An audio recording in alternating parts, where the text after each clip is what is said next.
Hello guys, आज आहे day 47 of my 60 days transformation journey. आज सकाळी उठलो तेव्हा मन खूपच लो होतं. बॉडी नाही, माइंड टायर्ड होतं.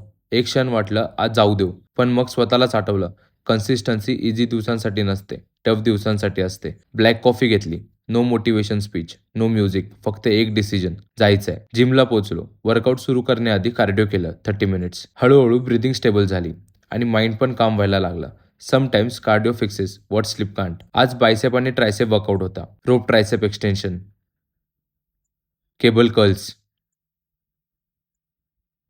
Single hand overhead tricep extension, single hand dumbbell curls, skull crusher, preacher curl,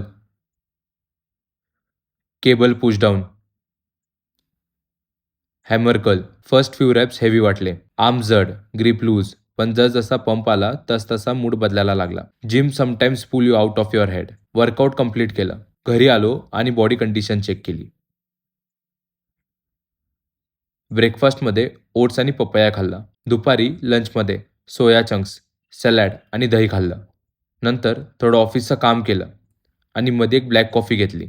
रात्री डिनरमध्ये पनीर, वेजीस आणि सॅलड खाल्लं. Day 47 complete. आज काही स्पेशल केलं नाही, पण आजही मी स्वतःला दिलेला शब्द पाळला. And sometimes that's more than enough.